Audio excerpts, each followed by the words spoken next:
और एक बात ये भी मन में आती है कि इलेक्ट्रिक आएगी तो इथेनॉल का क्या होगा। आप चिंता मत करिए, हिंदुस्तान का दो बातों में रिकॉर्ड है, एक पॉपुलेशन बढ़ाने में और दूसरा व्हीकल नंबर बढ़ाने में।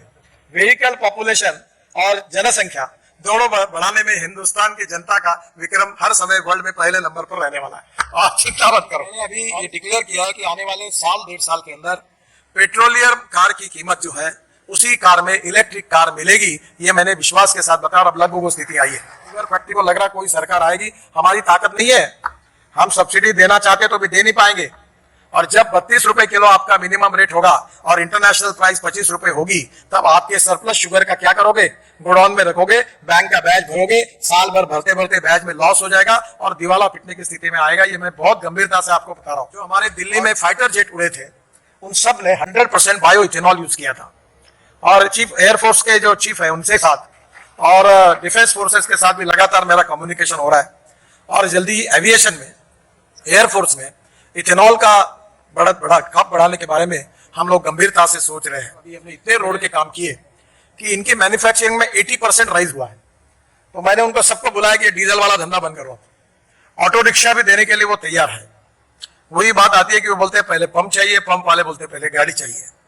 आप में जितना दम होगा आप तैयार करिए। मुझे नहीं लगता कि इथेनॉल के लिए कोई मार्केट के लिए प्रॉब्लम होगा, इतना इथेनॉल का मार्केट अवेलेबल है। ब्राजील ने तो इथेनॉल से बायोप्लास्टिक भी बनाया और वो बायोप्लास्टिक बायोडिग्रेडेबल है। तो मुझे लगता है कि धीरे धीरे बीच में उसकी भी ट्रायल हिंदुस्तान में हुई थी और ये पेट्रोलियम प्लास्टिक की तुलना में उसकी कीमत लगभग बराबर थी। 4 दिन पहले मेरे घर पर टोयोटो के चेयरमैन भी आए थे, जापान से भी आए थे और इंडिया के भी चेयरमैन आए थे। तो ग्रीन हाइड्रोजन के ऊपर कार हमने लॉन्च की पायलट प्रोजेक्ट करके। तब उन्होंने मुझे बताया है कि उनकी जो कार है वो फ्लेक्स है, यानी आइदर 100% पेट्रोल और 100% इथेनॉल। और उसमें एक उनका कैमरी का एक मॉडल था जो 40% कार चलते चलते इलेक्ट्रिसिटी तैयार करती थी।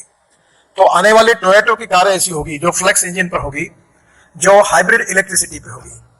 तो 40% इलेक्ट्रिसिटी जनरेट होगी और 100% इथेनॉल यूज करके वो कार 60% चलेगी।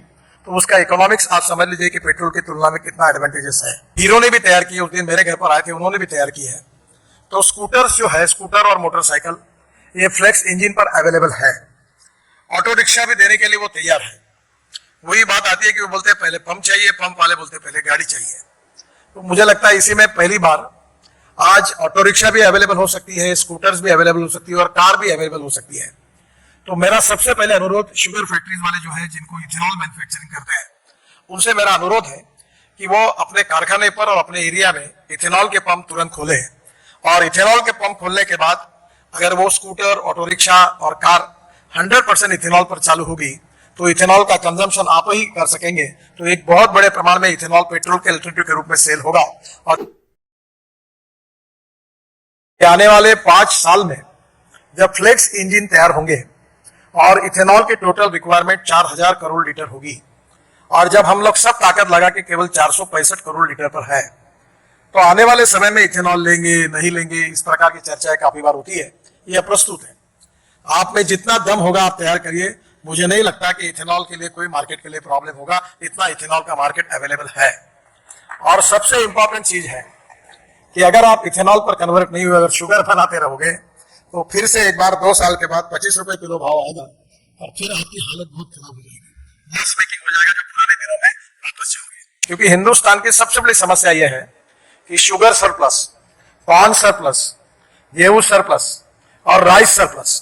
आज हमारे पास इतना राइस पड़ा है कि पूरे नई टाइम राइस सप्लाई कर सकते हैं, इतना राइस पड़ा है। आज हमारे कॉर्न इतना बड़ा प्रोडक्शन हुआ है, कितना कॉर्न पड़ा है। वीट के बारे में आज भी हमारे पास जितनी रिक्वायरमेंट है उससे 3 गुना ज्यादा वीट हमारे गोडाउन में पड़ा है।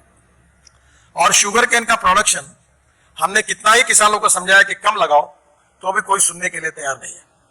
और अगर इसमें ज्यादा कुछ हम लोग मार्गदर्शन करेंगे, तो एक बार मैंने प्रधानमंत्री जी को कहा था कि 189 पार्लियामेंट्री कॉन्स्टिट्यूंसी ऐसे है कि जो शुगर केन फार्मर डोमिनेट करते हैं, और अगर उनको कीमत नहीं मिलेगी तो सरकार हिल सकती है, इतनी ताकत उसमें है।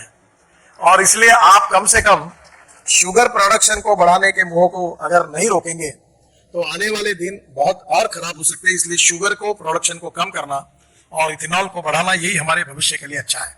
हमारे अमेरिका के इंजीनियर्स ने मिलकर बेंगलोर में प्रोडक्शन शुरू किया। अब 90% वो पूरा एक्सपोर्ट कर रहे हैं। वो 1.25 करोड़ का इलेक्ट्रोलाइजर है और वो आसानी से, अगर हम लोग सोलर रूप से अगर पावर मिली या 4 रुपए 75 पैसे यूनिट की पावर, उसका थोड़ा इकोनॉमिक्स देखना पड़ेगा, वो अगर आपने ग्रीन हाइड्रोजन बनाने के लिए अगर यूज की तो उसके बाद जनरेटर लगता है। तो मैंने सजेस्ट किया है कि जनरेटर 100% इथेनॉल पर हो, और वो जनरेटर सेट अगर इथेनॉल पर होगा तो आपको ग्रीन हाइड्रोजन मिलेगा जिसको आप कॉम्प्रेस कर सकेंगे। तो ग्रीन हाइड्रोजन भी फ्यूचर का फ्यूल है। अभी मैंने हमारे आईटी मिनिस्टर को कहा है कि जो टावर है टेलीकम्युनिकेशन के, वहां सब डीजल जनरेटर है, और किर्लोस्कर और कुछ काफी कंपनियों ने उसके किट ढूंढी है कि जो डायरेक्ट 100% इथेनॉल उसके लिए यूज हो सकता है।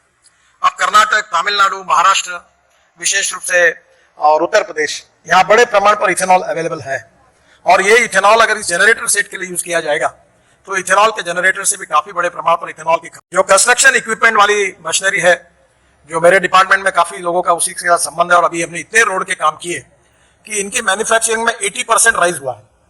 तो मैंने उनको सबको बुलाया कि डीजल वाला धंधा बंद करो।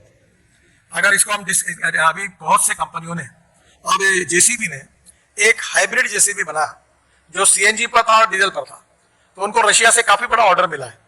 तो धीरे धीरे कंस्ट्रक्शन इक्विपमेंट वालों को मैंने कहा कि अगर आपका डीजल इंजन है तो उसको आप पेट्रोल इंजन बनाना तो आसान है उतने कैपेसिटी का, वो पेट्रोल का फ्लेक्स बनाइए तो इथेनॉल 100% यूज होगा। तो एक प्रकार से काफी बड़े प्रमाण पर सरकार लगातार ये कोशिश कर रही है कि इथेनॉल के अलग और कैसे उपयोग हो सकते हैं। ब्राजील ने तो इथेनॉल से बायोप्लास्टिक भी बनाया, और वो बायोप्लास्टिक बायोडिग्रेडेबल है। तो मुझे लगता है कि धीरे धीरे बीच में उसकी भी ट्रायल हिंदुस्तान में हुई थी, और ये पेट्रोलियम प्लास्टिक की तुलना में उसकी कीमत लगभग बराबर थी। पर अब ये पेट्रोल और इसकी जो कीमतें लगातार फ्लक्चुएट होती थी, उसके यहाँ ब्राजील की वो इंडस्ट्री अब फिलहाल काम नहीं कर पा रही। और अभी जो ब्राजील की कंपनी है एम्ब्रेल, जो छोटे जेट बनाती है, उन्होंने ऑलरेडी इसमें काफी काम किया है, और मैंने एक ग्रुप की मीटिंग भी ली है, और हम कोशिश कर रहे हैं कि एविएशन इंडस्ट्री में भी इथेनॉल का उपयोग कैसे हो। और इसलिए स्वाभाविक रूप से बीच में स्पाइस जेट का एक प्लेन देहरादून से हमने दिल्ली लाया था, और उस समय ये जो प्लेन था इसमें 50% बायोफ्यूल यूज हुई थी। तो आने वाले समय में एविएशन में, आपको मालूम होगा 2 साल पहले 26 जनवरी को जो हमारे दिल्ली में फाइटर जेट उड़े थे, उन सब ने 100% बायो इथेनॉल यूज किया था। और चीफ एयरफोर्स के जो चीफ है उनके साथ और डिफेंस फोर्सेस के साथ लगातार मेरा कम्युनिकेशन हो रहा है, और जल्दी एविएशन एयरफोर्स में इथेनॉल का खप बढ़ाने के बारे में हम लोग गंभीरता से सोच रहे हैं। मुझे लगता है कि 4 लाख टेलीकॉम मोबाइल टावर्स जो है, इन टावर्स के लिए अगर हम इथेनॉल यूज करेंगे तो और ज्यादा इसकी खपत बढ़ेगी। तो इसलिए बहुत से लोगों के मन में ये थोड़ा बहुत डाउट है, जो बार बार इसका जिक्र करके उसकी चर्चा करना बंद कर दूं कि इथेनॉल कौन लेगा, ज्यादा होगा तो क्या होगा। मुझे ये जो चर्चा ये निरर्थक है। मैं जब इलेक्ट्रिक व्हीकल की बात करता था तब लोग यही बोलते थे चार्जिंग स्टेशन नहीं है। अब इलेक्ट्रिक इतने बड़े प्रमाण पर आई है कि मैंने अभी ये डिक्लेयर किया है कि आने वाले साल 1.5 साल के अंदर पेट्रोलियम कार की कीमत जो है उसी कार में इलेक्ट्रिक कार मिलेगी। ये मैंने विश्वास के साथ बताया, अब लगभग वो स्थिति आई है। 136% राइज है इलेक्ट्रिक व्हीकल में, और अभी मेरा अंदर बस में 1200% है। अभी 500 हमारे यहाँ नागपुर में 200, मुंबई में 500 बसेस, पुणे में बसेस आ रही है।